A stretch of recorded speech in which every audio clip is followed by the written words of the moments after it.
अस्सलाम वालेकुम। आज हम review exercise 2 question number 2। First question इसका एमसीक्यूज़ है। एमसीक्यूज़ हम एक दो चैप्टर्स के इकट्ठे करेंगे बाद में। क्वेश्चन नंबर 2 है हमारे पास, express the following in scientific notation.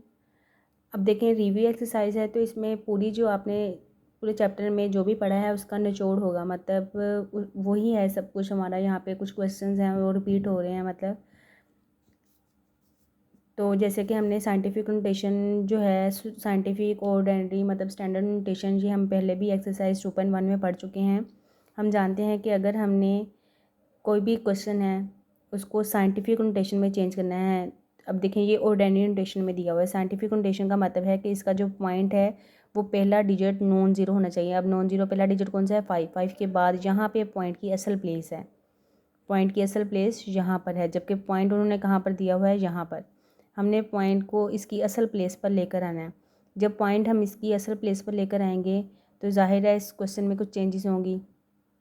जब पॉइंट यहाँ पर आएगा तो हमने देखना है कितने डिजिट हमने पॉइंट मूव करवाया है। 1 2 3 4, 4 डिजिट। अब हम जा रहे हैं लेफ़्ट, ये राइट साइड को। अगर हम जाएंगे साइंटिफिक नोटेशन में, अगर हम साइंटिफिक नोटेशन में चेंज करना है, अगर हम राइट साइड को जाएंगे तो 10 की पावर जो है वो प्लस रहेगी, और सॉरी माइनस रहेगी। और अगर हम लेफ़्ट साइड को आएंगे तो 10 की पावर प्लस रहेगी। अब जैसे ये क्वेश्चन है हमारे पास, इसमें अगर हम पॉइंट सही जगह पर लेकर आएँ तो पॉइंट आएगा 5 के बाद, तो ये बनेगा 5.67। अब इसके शुरू वाले ज़ीरो जो हैं वो लगाने की ज़रूरत नहीं है, लगा भी लेंगे तो गलत नहीं होगा। लेकिन अब कोई भी नंबर है उसके शुरू में 0.5 0.5 0.0 जितनी मर्ज़ी लगा दें, ये इस ज़ीरो की कोई अहमियत नहीं है, 5 की है। 5.67 10 की पावर। अब जो जितने डिजिट हम पॉइंट इस तरफ को लेके गए हैं 1 2 3 4, और चूँकि हम राइट साइड को लेकर गए हैं तो 4 के साथ क्या आएगा? माइनस। नेक्स्ट पार्ट है इसका। अब इसमें आपको पॉइंट नज़र नहीं आ रहा तो इसका मतलब इसका पॉइंट कहाँ पर है? लास्ट में। तो पॉइंट कहाँ पर होना चाहिए? 7 और 3 के दरमियान। 2 डिजिट हम मूव करवाएंगे, और किस साइड को मूव करवाना है? लेफ़्ट साइड को। तो आंसर इसका होगा 7.34 मल्टीप्लाई 10 की पावर +2। अब लेफ़्ट साइड को मूव करवाया तो इसके ऊपर क्या आएगा? +2। अब इसी तरह से अब इसमें पॉइंट सही जगह पर नहीं लगा हुआ। पॉइंट किस जगह पे आना था? 3 और 3 के दरमियान में। तो पॉइंट हम 1 डिजिट राइट को मूव करवाएंगे तो माइनस होगा, 1 माइनस होगा इस 3 में से। तो इसको हम इस तरह से लिख सकते हैं 3.3 मल्टीप्लाई 10 की पावर 3 ऑलरेडी है, तो 1 डिजिट हमने इस तरफ को मूव करवाया तो 1 इसमें से माइनस कर देंगे, तो ये क्या बनेगा? 3.3 मल्टीप्लाई 10 की पावर 2। नेक्स्ट सेम ऐसे ही क्वेश्चन नंबर 2 है, express the following in ordinary notation. Ordinary या स्टैंडर्ड नोटेशन में हमने शो करना है, साइंटिफिक नोटेशन में लिखा हुआ है। अब ये थोड़ा उसका उल्ट है। अब साइंटिफिक नोटेशन लिखा है, ऑर्डिनरी में चेंज करना है। तो इसमें ऑर्डिनरी में हम क्या होता है, अगर इसकी पावर जो है, अगर 10 की पावर पॉजिटिव होगी तो हमने राइट साइड को मूव करना है। पॉइंट अगर 10 की पावर पॉजिटिव होगी तो पॉइंट किस तरफ को मूव करवाएंगे? इस तरफ को। और अगर 10 की पावर माइनस होगी तो हमने पॉइंट लेफ़्ट साइड को मूव करवाना है।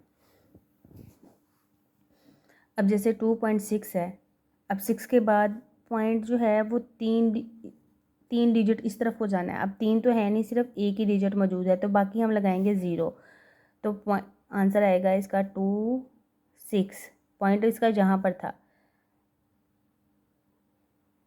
यहाँ पर आ जाएगा, 3 डिजिट इस तरफ पॉइंट मूव कर गया। नेक्स्ट है 8.794। अब इसका जो पॉइंट है वो किस तरफ को मूव करवाना है? माइनस है तो किस तरफ को मूव करेगा? लेफ़्ट साइड को, यानी इस तरफ को, लेफ़्ट को मूव करवाएंगे पॉइंट। कितने डिजिट? 4 डिजिट। अब यहाँ पे भी पॉइंट डिजिट्स नहीं है तो हम कितने क्या लगाएंगे? 0। अब एक डिजिट मौजूद है, कितने ज़ीरो आएंगे? 3 ज़ीरो आएंगे, तो ये आएगा 8.794। अब पॉइंट यहाँ पर था इस तरफ को लेकर जाएंगे, 3 ज़ीरो लगाएंगे तो ये कितने हो गए, 1 2 3 4, 4 पॉइंट्स हो गए। इसकी शुरू में भी 0 लगा लें। अब 6 मल्टीप्लाई 10 की पावर -6, माइनस है ज़ाहिर है इसकी पावर, तो पॉइंट किस तरफ को जाएगा, लेफ़्ट साइड को। कितने डिजिट, 6 डिजिट। अब इसका पॉइंट आपको नज़र नहीं आ रहा तो इसका मतलब इसका पॉइंट यहाँ पर है, एक डिजिट मौजूद है, 5 हम ज़ीरोज़ लगाएंगे इसके साथ, 6 0 0 0 0 0 1 2 3 4 5 6 यहाँ पे आ गया। ये हमारा आंसर है इसका। नेक्स्ट है question number 4, each express each of the following in logarithm form. Logarithm की फॉर्म में शो करना है ही से। अब लोगार्थम की फॉर्म का हमें पता है, अगर लोगार्थम की फॉर्म में नहीं लिखा है इसका मतलब ये एक्सपोनेंशियल फॉर्म में लिखा हुआ है, एक्सपोनेंशियल फॉर्म में लिखा हुआ है, हमने इसे लोगार्थम की फॉर्म में लिखना है। तो इसका मतलब है हमने जिस भी नंबर के ऊपर पावर है इसके साथ हम लॉग लगाएंगे, जो इसकी पावर है ये इस तरफ मूव कर जाएगी और जो इस तरफ नंबर मौजूद है ये इसकी पावर में आ जाएगा। तो इन लोगार्थमिक फॉर्म, लोगार्थमिक फॉर्म में कैसे आएगा, 3 लॉग आ जाएगा एक, तो जिस नंबर के साथ पावर है उसके ऊपर, और बेस इसकी आ जाएगी 3 और इसके ऊपर आ जाएगा 2 1 8 7, और जो इसके ऊपर 7 था 3 के ऊपर ये इस तरफ चला जाएगा। सेम ऐसे ही अब देखें, इस कुछ क्वेश्चंस होते हैं जिसमें वो कहते हैं कि इसको सोल्व भी करना है, अगर मतलब सोल्व एक्स की अगर कोई एक्स वाई जेड कोई वेरिएबल दिया है, अगर सोल्व करके उसकी वैल्यू आ सकती है तो वो वैल्यू भी निकालनी है, लेकिन इसमें सिर्फ हमने लोगारिथम की फॉर्म में शो करना है, कोई एक्स वाई जेड नहीं है जिसकी वैल्यू निकालनी पड़े। अब सेम ऐसे ही इसमें भी ऐसे ही है, इन लोगारिथमिक फॉर्म,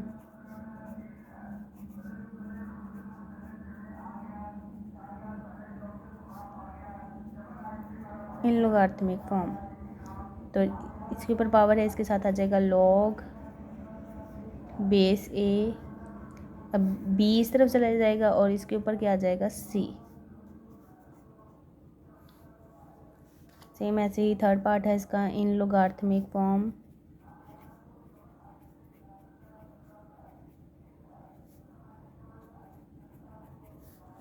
इसमें भी सेम ऐसे ही करेंगे, 2 इस तरफ चला जाएगा एंड 144 इसकी पावर बन जाएगा, लॉग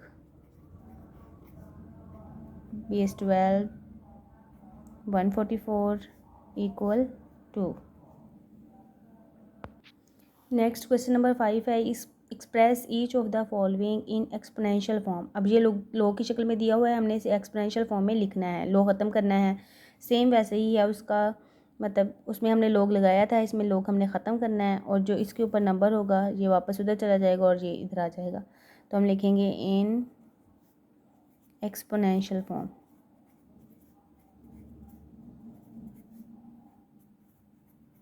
एक्सपोनेंशियल फॉर्म में ये क्या बन जाएगा, 4 की पावर बन जाएगी x और 8 राइट साइड पे चला जाएगा।